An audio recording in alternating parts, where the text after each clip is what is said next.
வணக்கம். திருப்பரங்குன்றம் சம்மந்தப்பட்ட பிரச்சனைகள் அப்படிங்கிறது நெறைய பேருக்கு முழுமையா போய் சேரல. அத தெரியப்படுத்த வேண்டியது நம்முடைய கடமை. அதன் காரணமா இத சொல்றேன். வாங்க வீடியோக்குள்ள போலாம். முதல்ல திருப்பரங்குன்றம் மலை அப்படிங்கிறது வந்து பார்த்தீங்கன்னா, ஒரு தெய்வத்துக்கு மட்டும் சொந்தமான மலையான்னு சொல்லி கேட்டோம்னா, கிட்டத்தட்ட வந்து பார்த்தீங்கன்னா 5 தெய்வங்கள் அப்படிங்கிறது வழிபாட்டு தலங்கள். 5 தெய்வத்தோட வழிபாட்டு தலங்கள் அப்படிங்கிறது இருக்குது. ஃபர்ஸ்ட்டு வந்து நம்ம சிக்கந்தர் தர்கா இருக்குது. அப்புறமேட்டு வந்து பார்த்தீங்கன்னா, உச்சி பிள்ளையார் கோயில் இருக்குது. நம்ம திருப்பரங்குன்றம் முருகன் கோயில் இருக்குது. சமணர் படுகுகைகள் இருக்குது. மலைக்கு கீழ வந்து பார்த்தீங்கன்னா, கைலாசநாதர் கோவில் இருக்கு. கிட்டத்தட்ட 5 தெய்வங்கள் இருக்கக்கூடிய ஒரு கோவில் தான் வந்து பார்த்தீங்கன்னா, அந்த மலையில மட்டும் வந்து பார்த்தீங்கன்னா, கிட்டத்தட்ட 5 தெய்வங்கள் இருக்கிறாங்க. இது வந்து பார்த்தீங்கன்னா, எல்லாருமே ஒத்துமையா, அண்ணன் தம்பியா, தாயா பிள்ளையா, மாமனா மச்சானா, நண்பனா தான் இருந்திருக்கிறாங்க. இன்னைக்கும் அப்படிதான் இருக்கிறாங்க. இன்னும் 100 வருஷம் ஆனாலும் அப்படியே தான் இருப்பாங்க. இதெல்லாம் எங்க ஆரம்பிக்குது? இந்த பிரச்சனைகள் அப்படிங்கிறது எங்க ஆரம்பிக்குது? யார் இத முதல்ல கிளப்பி விடுறாங்கன்னு சொல்லி கேட்டீங்கன்னா, முதல்ல ராம ரவிக்குமார் அப்படிங்கிறவர் வந்து பார்த்தீங்கன்னா, ஒரு கேஸ் அப்படிங்கிறது கோர்ட்ல ஃபைல் பண்றாரு. என்ன ஃபைல் பண்றாருன்னா, சிக்கந்தர் தர்காவுக்கு பக்கத்துல ஒரு தீபத்தூண் இருக்குது. அந்த தீபத்தூண்ல வந்து நாங்க விளக்கு ஏத்துனோம். ஒவ்வொரு வருஷமும் மோட்ச விளக்குன்னு சொல்லக்கூடிய அந்த ஒரு இடத்துல மட்டும் தான் உச்சி பிள்ளையார் கோயில்ட்ட விளக்கு ஏத்திட்டு இருக்கிறாங்க. எங்களுக்கு வந்து தர்கா பக்கத்துல விளக்கு ஏத்துறதுக்கு எங்களுக்கு அனுமதி வேணும் அப்படின்னு சொல்லி, இவர் வந்து ஒரு கேஸ் அப்படிங்கிறது ஃபைல் பண்றாரு. தீபத்துல நாங்க விளக்கு ஏத்துறதுக்கு அனுமதி வேணும்னு சொல்லி கேட்கிறாரு. இவர் இந்த மாரி கேட்ட உடனே என்ன ஆகுது? இந்த கேஸ் அப்படியே அமைதியா தான் இருக்குது. இந்த காலகட்டத்துல வந்து பார்த்தீங்கன்னா, கோவில் நிர்வாகத்துக்கிட்ட விளக்கம் கேட்கறாங்க. அப்ப கோவில் நிர்வாக சார்பா என்ன சொல்றாங்கன்னு சொல்லி கேட்டீங்கன்னா, இவரு சொல்ற மாரி சிக்கந்தர் தர்காவுக்கு பக்கத்துல இருக்கக்கூடிய அந்த ஒரு தீபத்தூண் அப்படிங்கிறது, அது தீபம் வைக்கக்கூடிய ஒரு தூணே கிடையாதுங்க. இவர் வந்து தப்பா புரிஞ்சுட்டு பேசுறாரு. ராம ரவிக்குமார் தவறா பேசுறாரு. அது வந்து தீபம் வைக்கக்கூடிய தூண் கிடையாது. அது என்னன்னு சொல்லி கேட்டீங்கன்னா, புவியியல் ஆராய்ச்சி பண்றவங்க வந்து பார்த்தீங்கன்னா, இந்த மலையில வந்து அந்த இடத்துல வந்து ஒரு ஆராய்ச்சி பண்றதுக்கோசரம் ஒரு தூண் அப்படிங்கிறத நட்டு வச்சுட்டு போயிருக்கிறாங்க. முன்ன இது வந்து தீபம் ஏத்தக்கூடிய ஒரு தூணே கிடையாது. கடந்த 100 வருஷமா இந்த இடத்துல யாரும் தீபமே ஏத்தல. அதுக்கு முன்னாடி ஏத்துனதுக்கான எந்த ஒரு ரெக்கார்டுமே கிடையாது அப்படின்னு சொல்லி கோவில் தரப்புல சொல்லிட்டாங்க. இந்த விஷயங்கள்ல அமைதியா தான் இருந்திருக்குது. ஒரு குறிப்பிட்ட நாள் போனோனே தீபம் பக்கத்துல வர அந்த கோர்ட் அப்படிங்கிறது ஆர்டர் குடுத்துட்டாங்க. என்ன சொல்லிட்டாங்க, "நீங்க இந்த மாரி போய் தீபம் ஏத்தலாம்.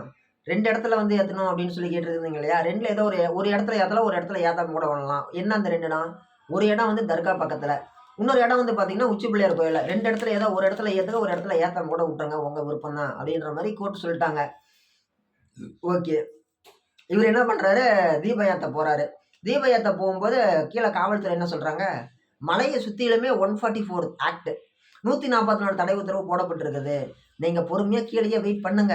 இது வந்து கார்த்திகை தீபத்தன்னைக்கு கோர்ட்ல உத்தரவுலாம் வந்தவாட்டி, கோர்ட்ல ஆர்டர் சொன்னவாட்டி, இந்த விஷயம் நடக்குது மலை அடிவாரத்துல. காலையிலேயே ராம ரவிக்குமார் வந்து தன்னுடைய ஆதரவாளர்கள்லாம் கூட்டு வந்துட்டாரு. தர்கா பக்கத்துல நான் விளக்கேத்த போறேன்ட்டு.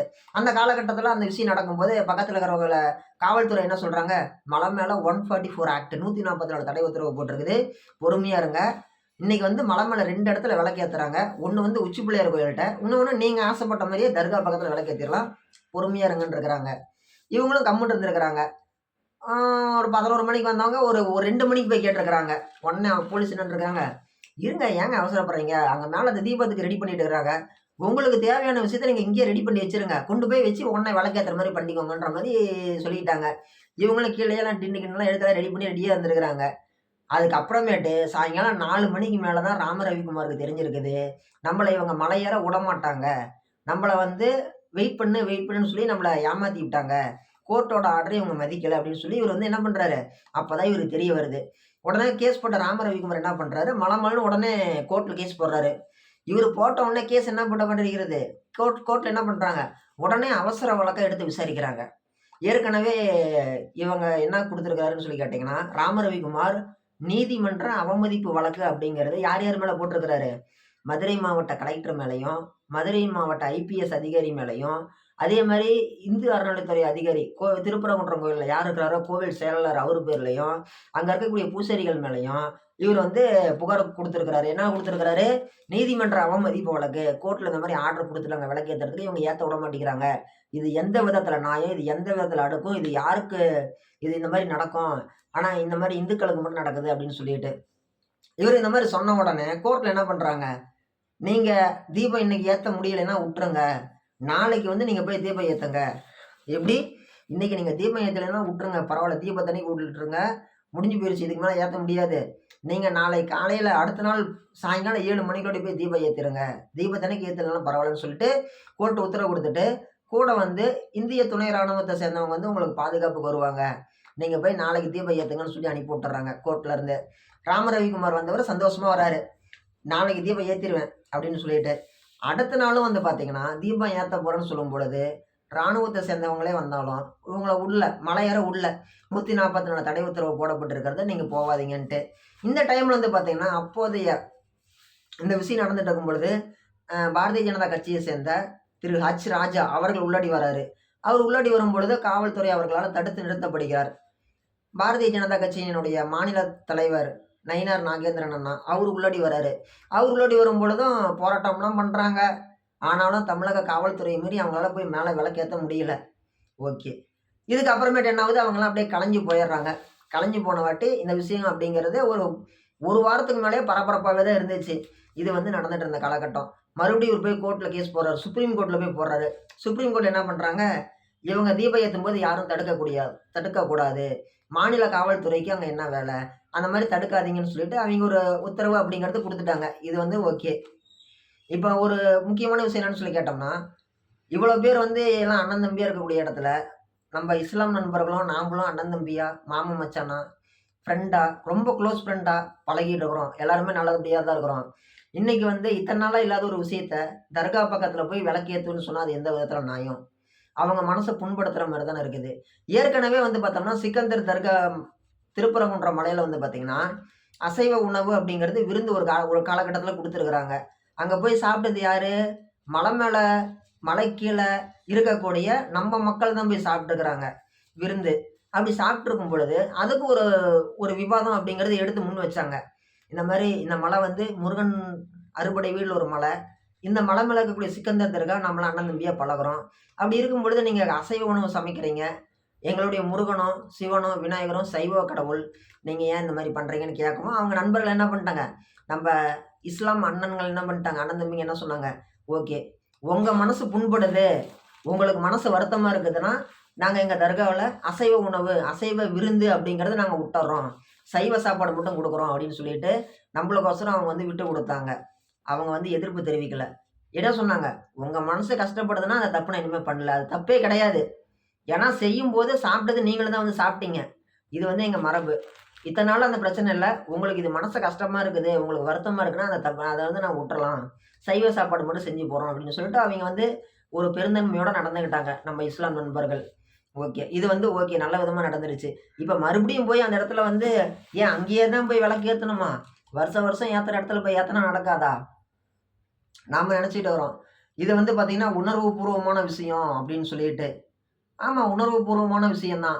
இங்க டிசம்பர் 1, டிசம்பர் 2 இந்த கார்த்திகை தீபம் காலகட்டத்தில இங்க இந்த பிரச்சனை நடந்துட்டு இருக்கும் பொழுது, அப்படியே இந்தியா முழுக்க ஒரு மிகப்பெரிய ஒரு விஷயம் நடந்துட்டு இருந்துச்சு. இந்தியா முழுக்க ஒரு மிகப்பெரிய பிரச்சனை நடந்துட்டு இருந்துச்சு. என்ன பிரச்சனை? இண்டிகோ விமான நிறுவனம் வேலை நிறுத்தம். இண்டிகோ விமான நிறுவனம் வேலை நிறுத்தம் பண்ணது இந்தியா முழுக்க மிகப்பெரிய ஒரு தாக்கத்தை ஏற்படுத்துனுச்சு. 10,000 15,000 குடுத்து டிக்கெட் எடுத்தவங்கலாம் வந்து பார்த்தீங்கன்னா, ஏர்போர்ட்டுக்குள்ளாடி கதறிட்டு இருந்தாங்க. எனக்கு 3 நாளா ஃப்ளைட் வரல, 4 நாளா ஃப்ளைட் வரலன்னு சொல்லிட்டு. இந்த பிரச்சனைலாம் எங்க ஆரம்பிச்சுச்சுன்னு சொல்லிட்டோம்னா, சமீபத்தில கடந்த மே, ஜூன் மாதம் காலகட்டத்தில ஒரு விமானம் அப்படிங்கிறது விபத்துக்குள்ளாகுது. நம்ப எல்லாருக்குமே தெரியும். அதுல ஒரே ஒருத்தர் மட்டும் தப்பிச்சு வந்தாரு. மீதி எல்லாரும் இறந்துட்டாங்க. தப்பிச்சு வந்தவர பிரதமர் போய் நேர்ல சந்திச்சு பேசினாரு. இது எல்லாருக்குமே தெரியும். அதுல என்ன அந்த விமான விபத்துக்கு என்ன காரணம்னு பார்க்கும் பொழுது, அந்த விமானத்துல 2 ரெக்கையில, ஒரு ரெக்கையில இருக்கக்கூடிய ஃபேனுக்கு சரியான முறையில ஒயிட் பெட்ரோல் அப்படிங்கிறது போய் சேரல. அதன் காரணமா தான் ஒரு பக்கமா சாஞ்ச விமானம் கீழ விழுந்து விபத்துக்குள்ளாவுது. இத ஏன் அவங்க சரி பார்க்கலன்னு சொல்லி கேட்டோம்னா, விமானிகள் மன அழுத்தத்துல இருந்தாங்க. பைலட்ஸ் டிப்ரஷன்ல இருந்தாங்க. அதன் காரணமா தான் அவங்க அத செக் பண்ண முடியாம போயிருச்சு. இது எப்படிப்பா இவங்களுக்கு தெரியும்னு சொல்லி கேட்டோம்னா, விமானத்துல எப்பவுமே அழியாத ஒரு பொருள் என்னன்னு சொல்லி கேட்டோம்னா, கருப்பு பெட்டி. கடலுக்குள்ள முழுகுனாலும் சரி, நெருப்புல சுட்டாலும் சரி, வருஷ கணக்குல சுத்தி வச்சு அடிச்சாலும் சரி, கருப்பு பெட்டியில இருக்கக்கூடிய அவங்க விமானிகள் என்ன பேசுறாங்கங்கிறது கருப்பு பெட்டியில ரெக்கார்ட் ஆகும். பிளாக் பாக்ஸ் அதுல ரெக்கார்ட் ஆகும். அந்த பிளாக் பாக்ஸ்ல இருக்கிறது என்னைக்குமே அழியாது. யாராலயுமே அழிக்க முடியாது. அந்த பிளாக் பாக்ஸ் எடுத்து ஆராய்ச்சி பண்ணி பார்க்கும் பொழுது தான், விமானத்த ஓட்டுன விமானிகளும், அதாவது பைலட், கோ பைலட் 2 பேருமே மன அழுத்தத்துல இருந்தாங்கன்னு தெரிய வருது. ஸோ, கோர் அ இப்ப என்ன நடக்குதுன்னா, நம்மளுடைய மோடி சர்க்கார், பிரதமர் மோடி அவர்களுடைய அரசாங்கத்துல என்ன பண்றாங்க, விமானங்கள் ஒரு விமானம் ஒரு நாளைக்கு 4 லேண்டிங் தான் பண்ணணும். ஒரு நைட்லன்னு சொல்லி உத்தரவு போடுறாங்க. இந்தியா முழுக்க வந்து பார்த்தீங்கன்னா, 100க்கு 75%லேருந்து 90% விமானம் அப்படிங்கிறது இண்டிகோன்னு சொல்லக்கூடிய தனியார் விமானம் தான் இருக்குது. 100க்கு 90% விமானம் அப்படிங்கிறது 75லேருந்து 90% இண்டிகோ நிறுவனத்துக்கிட்ட தான் இருக்குது. அவங்க என்ன பண்றாங்க, ஒரு நாளைக்கு 2200 லேண்டிங் பண்றாங்களாம். என்னப்பா 2200 லேண்டிங்னா என்ன கணக்கு சபரின்னு சொல்லி கேட்டீங்கன்னா, சேலத்துலருந்து கோயம்புத்தூர் போனா ஒரு லேண்டிங்கு, கோயம்புத்தூர்லேருந்து மெட்ராஸ் போனா ஒரு லேண்டிங்கு, மெட்ராஸ்லேருந்து மும்பை போனா ஒரு லேண்டிங்கு, மும்பையிலேருந்து மங்களபுரம் போன ஒரு லேண்டிங்கு, மங்களபுரம் இல்ல மங்களூர் போன ஒரு லேண்டிங்கு. இப்படி ஒவ்வொரு ஊரா நிறுத்தி போறதுல ஒவ்வொரு லேண்டிங்கு. அவங்ககிட்ட இருக்கிற மொத்த ஃப்ளைட்டும் சேர்த்தோம்னா ஒரு நாளைக்கு 2200 லேண்டிங் பண்றாங்களாம். அந்த 2200 லேண்டிங் பண்ணக்கூடிய விமானம் ஓட்டக்கூடிய அந்த நிறுவனத்துக்கிட்ட, நீ ஒரு நாளைக்கு நைட்ல 4 லேண்டிங் தான் பண்ணணும் விமான ஓட்டிகளுக்கு. இன்னொன்னு அவங்களுக்கு 1 நாள் வேலைக்கு வந்தாங்கன்னா 3 நாள் லீவ் விடணும். அவங்க அப்பதான் மன அழுத்தம் இல்லாம இருப்பாங்க அப்படின்னு சொன்னா, அவன் யோசிச்சு பார்த்தான். அப்படி பார்த்தா நம்ம பைலட் நெறைய பேர் வேலைக்கு சேர்த்தணும். அப்ப நெறைய நம்ம சம்பளம் குடுக்கணும். அதனால என்ன பண்றான், அப்படியே விமானத்த எங்கெங்கலாம் போனானோ, நவம்பர் 30ஓட அப்படியே அங்கங்கேயே நிறுத்தி வச்சுட்டான் மனுஷன். யாரு கேட்டாலும், "என்கிட்ட நீங்க சட்டத்த கொண்டு வந்துட்டீங்க. என்கிட்ட வண்டி ஓட்ட ஆள் இல்ல." அவன் எதிர்த்து நின்னா தான் அவன் லைசென்ஸ கேன்சல் பண்ணுவாங்க. புலிகேசி படத்துல வர மாரி படுத்தே விட்டான் ஐயாங்கிற மாரி, இவன் என்ன பண்ணிட்டான், விமானத்த நிறுத்தி விட்டான் இண்டிகோ ஓனரு. "வண்டி ஓட்ட ஆள் இல்லைங்கய்யா. நீங்க என்ன சொல்றீங்களோ நான் கட்டுப்படுறேங்கய்யா" அப்படின்னு சொல்லிட்டு, நம்மளுடைய இண்டிகோ நிறுவனம் படுத்துருச்சு. படுத்துருச்சுன்னா, சரண்டர் ஆயிட்டாங்க. சரண்டர் ஆயிட்டாங்கன்னா, வேலைநிறுத்தம் பண்ணிட்டாங்க. ஸோ, இந்திய அரசாங்கமே என்ன பண்றாங்க, ஒரு விமான கம்பெனிகிட்டருந்து பின்வாங்குறாங்க. அந்த சட்டத்த வாபஸ் வாங்குறாங்க. வாபஸ் வாங்குனங்காட்டி கொஞ்சம் கொஞ்சமா அந்த விமான சேவைகள் அப்படிங்கிறது மறுபடியும் நடக்க ஆரம்பிக்குது. இது வந்து எவ்வளோ பெரிய விஷயம் தெரியுமா? ஒரு விமானம் வேலைநிறுத்தம் பண்றாங்க. திரும்ப அத வேலைய ஆரம்பிக்கிறாங்கங்கிறது உங்களுக்கு சாதாரணமா தெரியலாம். இதுக்குள்ளாடி இருக்கக்கூடிய ஒரு முக்கியமான அரசியல் என்ன தெரியுமா? நம்ம நாட்ட விட குட்டி குட்டி நாடு.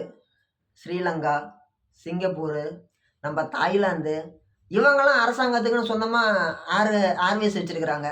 நம்மள விட குட்டி நாடு தானே இலங்கை. அவங்க வச்சிருக்கிறாங்க. ஸ்ரீலங்கன் ஏர்வேஸ்ன்னு சொல்லி அரசாங்கத்துக்குன்னு சொந்தமான பயணிகள் விமானம் இருக்குது. தாய்லாந்துல தாய் ஏர்வேஸ்ன்னு சொல்லி விமானங்கள் இருக்குது. அரசாங்கத்துக்கு சொந்தமா.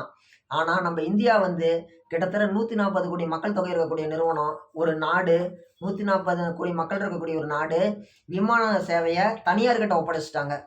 தனியார்ட்ட ஒப்படைச்சுட்டு, இன்னைக்கு என்ன பண்றோம்? ஒரு தனியார் கம்பெனிக்காரங்கிட்ட நம்ம என்ன பண்றோம்? நாம இறங்கி போறோம். இதுவே இந்த விமான கம்பெனி அப்படிங்கிறது அரசாங்கத்து கையில இருந்துச்சு அப்படின்னா, நாம இன்னும் ஒரு 10 பேருக்கு வேலை குடுக்கலாம்ல. இந்த ஷிஃப்ட் கணக்குல நம்ம சுழற்சி முறையில வேலை குடுத்தாலும், புது இளைஞர்களுக்கு வேலை கிடைச்சிருக்கும்ல. இதெல்லாம் பண்ணாம விட்டதே ஒரு மிகப்பெரிய ஒரு ஃபெயிலியரா உலக நாடுகள் மத்தியில பார்க்கப்பட்டுச்சு. இந்த மாரி ஏற்கனவே நம்ம ஊர்ல இருக்கக்கூடிய டிஎம்கே கவர்மெண்ட் எதுக்கு எடுத்தாலுமே வந்து அவங்க செய்யக்கூடிய தவறுகள வெளிப்படுத்துறாங்க. ஸோ, இந்த பிரச்சனைய வெளிப்படுத்துனாங்கன்னா நம்மளுக்கு இன்னும் கெட்ட பேர் ஆயிரும் எலக்ஷன் டைம்ல அப்படிங்கிறதுனால என்ன பண்ணிட்டாங்க, இந்த தீபம் பிரச்சனை மாரி ஒரு விஷயத்த ஏற்படுத்தி விட்டாங்க. ஒரு சில சூழ்ச்சியாளர்கள். இப்ப நம்ம ஊர்ல வந்து எல்லாம் உணர்வுபூர்வமா முருகன் பக்தி, முருக கடவுள் நானும் வந்து என் பேரு சபரிவாசன் தான். நானும் வந்து கடவுள் நம்பிக்கை உள்ள ஒரு நபர் தான். இப்ப வந்து நான் வந்து தெளிவா இருக்கிறேன். நான் வந்து உள்ள விஷயங்கள செய்திகள் பார்க்குறேன். ஓகே. இதுக்குள்ளாடி இவ்வளோ ஒரு அரசியல் இருக்குதான்னு சொல்லி புரிஞ்சுக்க முடியுது. இப்ப இதே வந்து செய்திகள் பார்க்காத, முழுக்க முழுக்க ஒரு அடிக்ஷனான ஒரு நபர் என்ன பண்ணுவாங்க, "டேய் இன்னைக்கு இந்த மாரி விளக்கு ஏத்த முடியாத ஒரு பிரச்சனையில இருக்கிற ஒரு ஆள்ட்ட போயிட்டு, ஏப்பா இந்த மாரி இந்திய அரசாங்கமே ஒரு தனியார் விமான நிறுவனத்துக்கிட்ட இறங்கி போறாங்களான்னு" சொன்னா அவங்க என்ன சொல்லுவாங்க, "போயா கம்முனு. போ வேலைய பார்த்துட்டு போ. நம்ம கோயில்ல முருகன் கோயில்ல விளக்கேத்துறது முக்கியமா? விமானத்தில போறது முக்கியமா? விமானம்லாம் பணக்காரனுங்களுக்கு சொந்தமானது. நம்மளுக்கு அவன் விமானம் போனா என்ன, போகலன்னா நம்மளுக்கு என்ன? நம்ம விளக்கு ஏத்தணும்" அப்படிம்பா. எமோஷனலா பேசுவான். ஒரு மனுஷன எமோஷனலா எப்படி அட்டாக் பண்ணணும் அப்படிங்கிறது, சைக்காலஜிக்கலா உளவியல் ரீதியா ஒரு மனுஷன எப்படி நம்ம கண்ட்ரோல் பண்ணணுங்கிறது, நம்மள விட அரசியல்வாதிகளுக்கு 500% இல்ல, 1000% இல்ல, 4000% அரசியல்வாதிகளுக்கு தெரியும். ஒருத்தன எப்படி எமோஷனலா நம்ம வந்து அணுகணும்னு சொல்லி அவிங்களுக்கு தெரியும்.